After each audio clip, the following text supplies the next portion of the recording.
There was once a time where Cartoon Network was a great channel, where it gave its showrunners equal opportunities and providing and offering a wide variety of shows and not just spamming one singular show, leaving little to no airtime for the other shows and slowly killing them off. And in this time, one of the highlights of this channel was codename Kids Next Door. This show revolved around a secret group of children who fought back against adult tyranny. Ordinary scenarios like doing homework or going to the grocery store suddenly became some evil scheme to ruin the lives of children. While it was a neat idea and concept, the showrunners took the show a step further by giving the series overarching plots. Nowadays, it's very common for more comedic shows like Adventure Time or The Regular Show to have overarching narratives. But back in the day, you didn't see this often. In fact, it was quite rare. So this one silly show suddenly had deep lore, episodes that tied together, character drama and build-up, and even a dramatic series finale, which was meant to tie into the sequel series. Sadly, we may never get to see Galactic Kids Next Door, thanks to Cartoon Network's current mindset. However, we won't be talking about that failed project. Today, we will be taking a look at the first Kids Next Door movie, Operation Z.E.R.O. This movie is one of the most important stories of the Kids Next Door series. Other than introducing the most powerful villain they've ever faced, this movie was also meant to expand the lore of the show greatly, while also answering a ton of questions fans had. So keep in mind that this movie is very fan service heavy. If you never saw Kids Next Door, then a few things we'll be discussing may seem a bit weird. Don't worry, I'll try to walk newcomers through this as best as I can. So with that said, let's get started. The movie begins in a distant past, where the world is ruled by an evil force. All of the children are enslaved, forced to work in tapioca pudding factories, including the evil ruler's own two sons. The two brothers run off from their duties and hide at the top of an old tree. A kick sends the boys into the depth of the tree, where they discover the mysterious book of K.N.D. The origins of this book are left very vague, as of the last episode it's never explained who made the book. All that's explained is that the book offers instructions to fight back against adult tyranny, and one of the sons wants to use it against their tyrant of a father. The other son runs back to his father in fear of what he would do, but the other one stays behind to start a rebellion. I mean, he sets fire to all of the pudding factories, freeing the other children and defeating his father for good. We cut ahead to present day, in the Kids Next Door Historical Museum. Here, we see a ton of gadgets and memorabilia from previous episodes in the series, as well as a hall of wax villains, which actually turns out to be real. The villains snuck in posing as the wax statues, and an all-out battle breaks loose. A distress signal sent out to the members of Sector 5, making up number 1, number 2, number 3, number 4, and number 5. They arrive on the scene to face down with the classic villains, but not for long, as shortly after they arrive, all of the villains retreat. As it turns out, the attack on the museum was a diversion, drawing attention away from the full-on assault happening on the Kids Next Door moon base. And of course, Sector 5 heads into space to single-handedly take down the pirate armada. This'll take perfect aim and timing, old friend. You sure you can do it? Nope. Through sheer luck, they force the pirates to retreat. However, despite single-handedly saving both the moon base and the museum, Number 1 gets called out for his recklessness. It's definitely been an ongoing theme in the series, and his recklessness has definitely caused him and his friends trouble in the past. Though his luck gets tested again as they find some artifacts were stolen from the museum, we learn that the attack on the moon base was the real diversion, and their real goal was to steal the recommissioning device from the museum. When members of the Kids Next Door get too old, they get decommissioned, a process that completely erases all of their memories and lets them live a normal life. However, this device could restore the memories of any previous operative, which they fear is the villain's main goal. they discover all of the villains are grouped together at a conference hall, and number 1 rushes to take back the device. Only things don't go as planned as he gets captured by the kids next door's most formidable opponent, Father. Father has always been the most serious villain in the show. Whenever he showed up, you knew things weren't going to go well. And that holds true this time, as Father's plan all along was to awaken an evil far greater than him. The one evil that is greater than I is... Hey there, everyone. My name's Lion-O. We see the evil force from the start of the movie, but he's just a feeble old man now, as both his powers and memories have been erased. But with the recommissioning device, they can restore Grandfather's memories. And it turns out all you need to make the device work is an active Kids Next Door operative's DNA. So, number 1's own recklessness ended up restoring the darkest force the world has ever felt. This was a low blow to number 1. Even after his friends arrived to help, he couldn't bring himself to move on. Meanwhile, Grandfather reveals his plans of putting down the Kids Next Door for good. Using his powers, he would transform every member into ageified senior city zombies. And to ensure his plan goes over perfectly, he will also zombify anyone who has ever been a kid.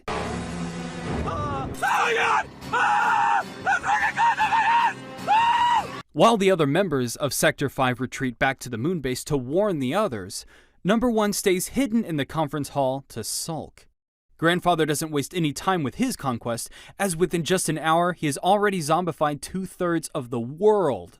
While the other members at the moon base try to think of a way to counter Grandfather's zombification, number 1 makes a discovery. The recommissioning device was powered by the booger of number 0, the kid who sealed away Grandfather's magic. And yeah, if you've never seen Kids Next Door, it's worth mentioning that a lot of the show's technology is powered by boogers. But the reason is so important is that by using a DNA tracer, number 1 can discover the location of number 0. But in a twist, the DNA tracer ends up leading number 1 straight to his house, where his father is home. Before number 1 can put 2 and 2 together, the zombified versions of his friends and enemies show up to convert them as well. They chase both of them to number 1's room, as any hope of escaping the zombie horde seems impossible. But a kick to the side of an oddly placed tree in the middle of the house sends both of them down a secret tunnel. Within the tree, they discover the book of KND. And number 1 finally realizes what's going on. He uses the recommissioning on his father, restoring all of his memories about the kids next door.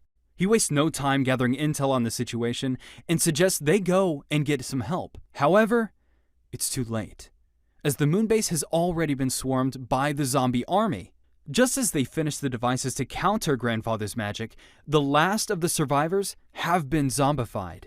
With seemingly no other allies left, number 1's father suggests getting help from family.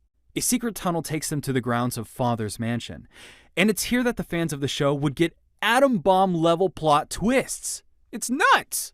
First off, we learn that Father, the kids next door's greatest and most feared enemy, is in fact number 1's uncle.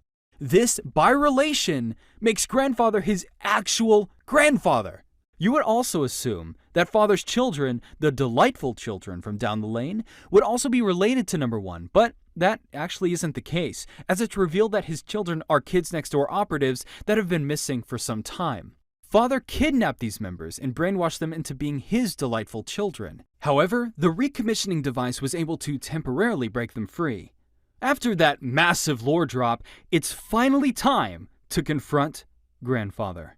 Number 1 and the other operatives head up to Moonbase to activate a super weapon, while the brothers stay on Earth to confront Grandfather.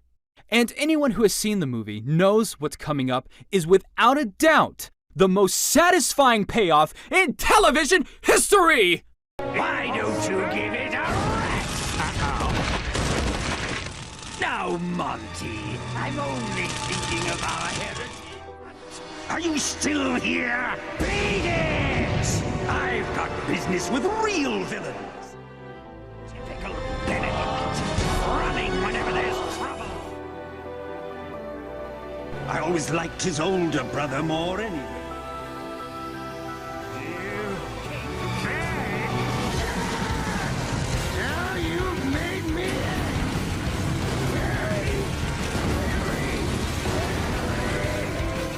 Together we can do this. I know we can.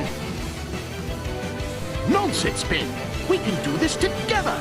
Like we should have done all those years ago. Yeah, forget it.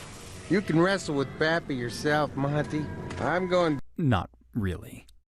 We spent the entire movie watching Grandfather berate and humiliate the greatest villain in the show. And just as we see him enraged like he has never been before, he walks away. This will truly go down as one of the most disappointing moments in animation history. And even after all these years, it still hurts to watch. Despite his brother retreating, Number Zero holds his ground as Number One makes it to the superweapon. His zombified friends show up to take him out, but they are easily disposed of by other operatives.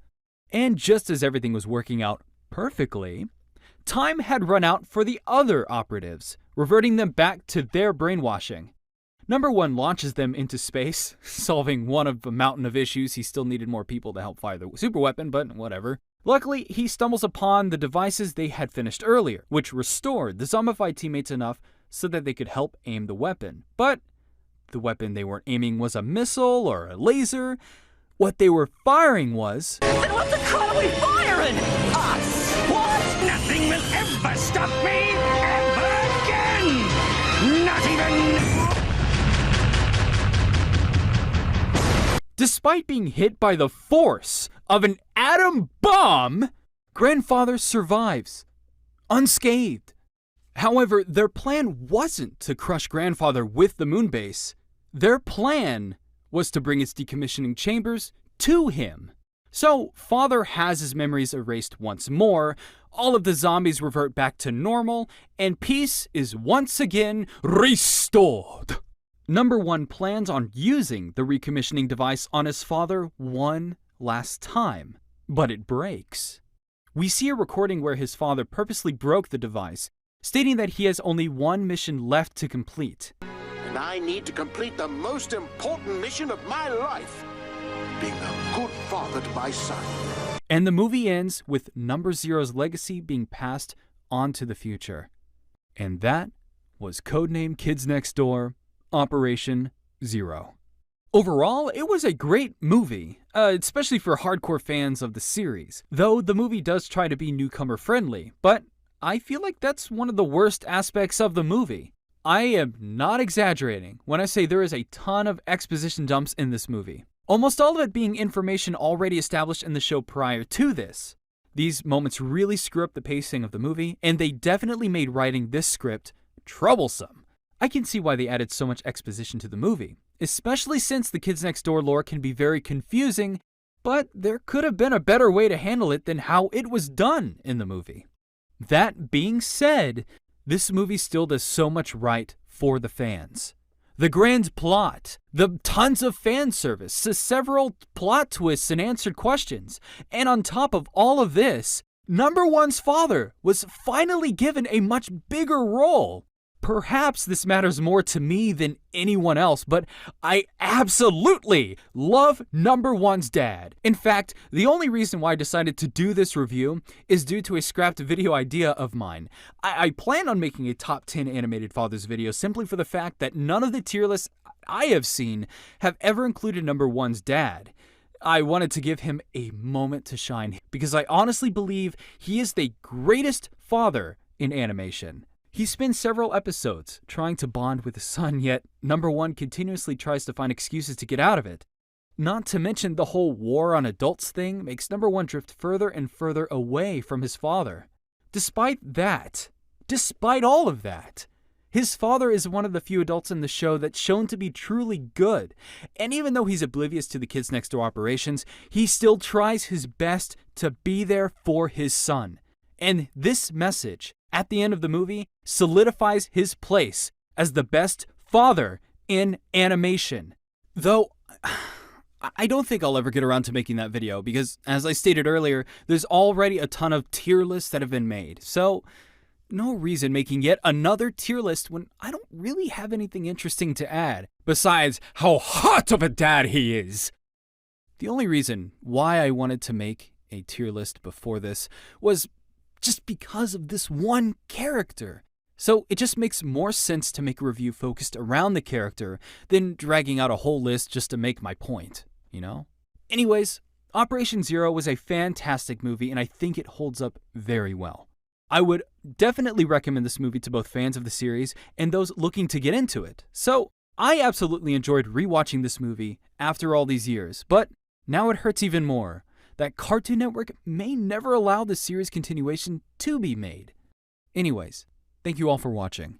If you enjoy animation reviews and would like to support the content on this channel, then be sure to subscribe as every little bit helps. Until then, I'll see you guys in the next review. Okay, you can @ me. It's @GameGuyNick on Twitter. Follow me, please. I need follows. I'm lonely.